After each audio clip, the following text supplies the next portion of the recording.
Pak Kiai, ada di antara para ahlul bait Nabi atau dzurriyyah Nabi yang tergolong pemahaman di luar akidah Ahlus Sunnah wal Jamaah, semisal Wahabi, Syiah, atau liberal. Jadi, bagaimana cara kita bersikap kepada ahlul bait yang tergolong pemahaman di luar Ahlus Sunnah wal Jamaah?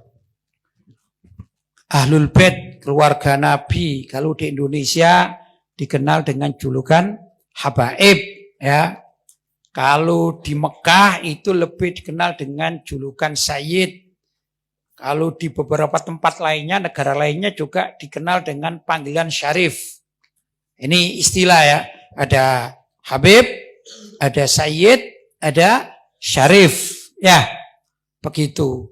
Bahkan juga di beberapa tempat ada langsung yang menyebutkan Maulana.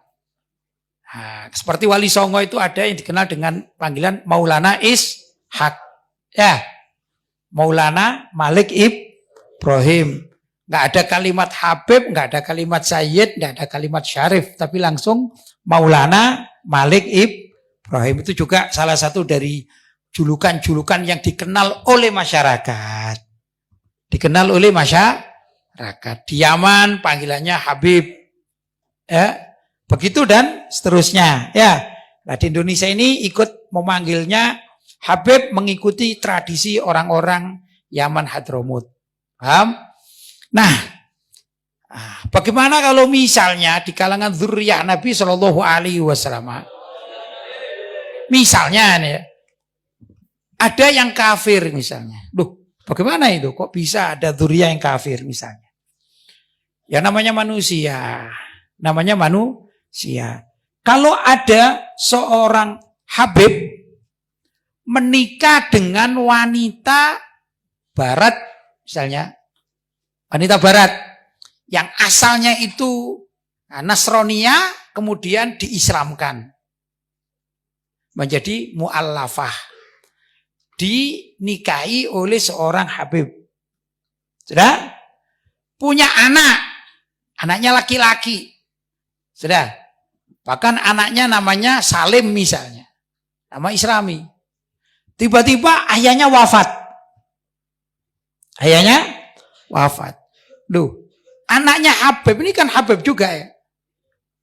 Tapi karena ayahnya wafat, misalnya saja ternyata ibunya Habib yang kecil ini balik ke agamanya Nasraniyah. Dan anak kecil ini masih dalam gendongan ibunya. Belum ngerti apa-apa. Maka kemungkinan besar kalau sudah dewasa anak ini kan ikut agama ibunya. Ya, akhirnya Salim ini beragama Nasrani. Kalau sudah dewasa kan kafir namanya. Mungkin terjadi di dunia seperti itu ya. Mungkin. Satu. Yang kedua, ada seorang Habib atau Syarif atau Sayyid, tiba-tiba dia mengikuti aliran sesat seperti Syiah misalnya, ikut Ahmadiyah misalnya, ya, atau membuat aliran sendiri, mengaku bahwa dirinya adalah Imam Mahdi barangkali. Walhasil sesat itu ya. Gimana cara kita memperlakukan? Ada dua pendapat ya dalam masalah ini ya. Yang pertama, sebagian para ulama khususnya dari kalangan para habaib sendiri mengatakan, kalau ada seorang Habib, Sayyid, dzurriyyah Nabi Shallallahu Alaihi Wasallam, dia keluar dari akidah, apalagi agama datuk-datuknya.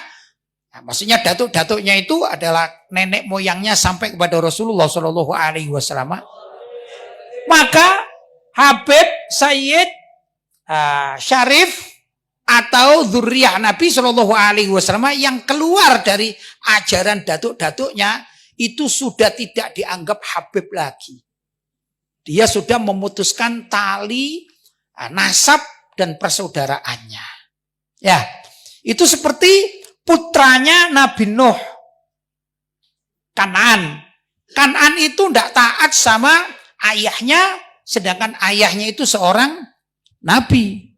Maka dikarenakan innahu laisa min ibnika innahu amalun ghairu soleh. Sesungguhnya anakmu ini ya, Kan'an ini laisa min ibnika, sudah bukan anakmu lagi. Jadi keluar dia.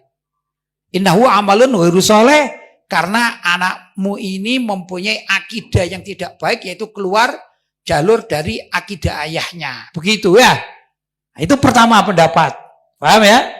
Jadi gimana? Ya sudah, nggak ada urusan umat Islam. Kalau misalnya ada yang pindah agama atau menjadi kafir, gitu, nggak ada urusan. Dia tidak mewarisi. Kalau ayahnya meninggal, ya, dan ayahnya punya harta warisan, maka si anak yang keluar dari akidah ayahnya tidak mewarisi lagi. Itu ya. Itu pertama, pendapat pertama. Paham? Termasuk juga yang masuk Syiah. Sudah tidak dianggap Habib lagi.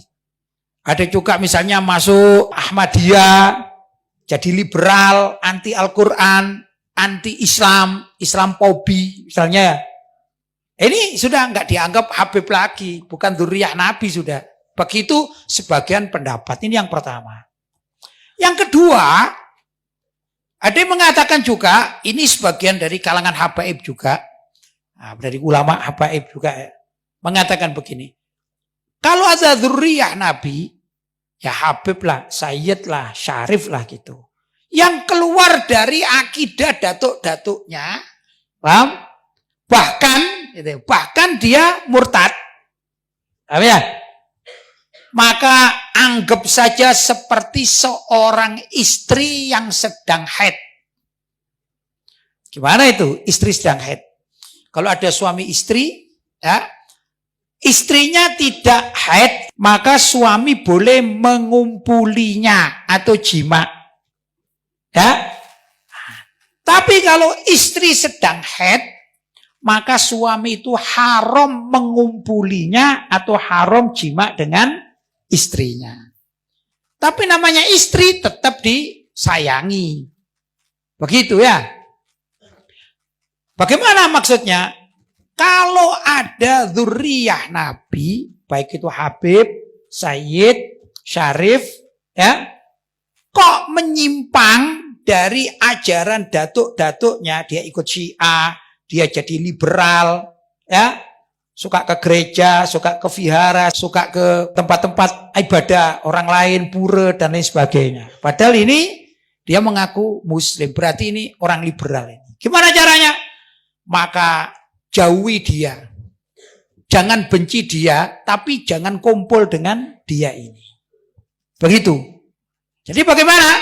Ya ditunggu. Selagi dia akidahnya seperti itu, ya nggak usah dihiraukan.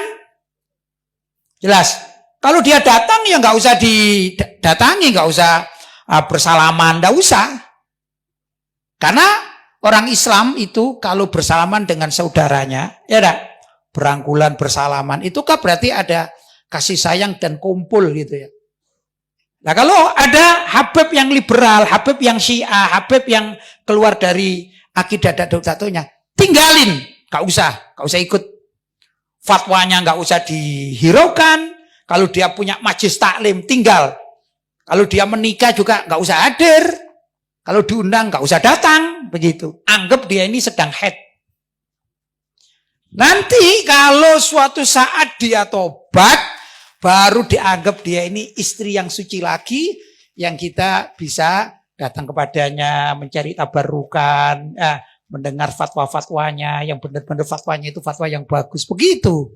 Ini menurut sebagian para ulama yang juga dari kalangan para habaib. Jadi ada dua langkah. Ya, tetap tidak boleh diikuti, tidak boleh didatangi, tidak boleh menampakkan kasih sayang, ya, tapi tidak dibenci. Begitu. Kita tidak membenci. Itu boleh diambil. Jadi terserah, ada dua pendapat yang saya tahu, ini cara menghadapi dzurriyyah yang keluar dari akidah Ahlussunnah wal Jamaah. Mau pendapat pertama ada dasarnya dan ada yang ulama mengatakan demikian, mau pendapat kedua juga ada dasarnya, ada ulama juga yang mengatakan seperti itu. Faham? Baik.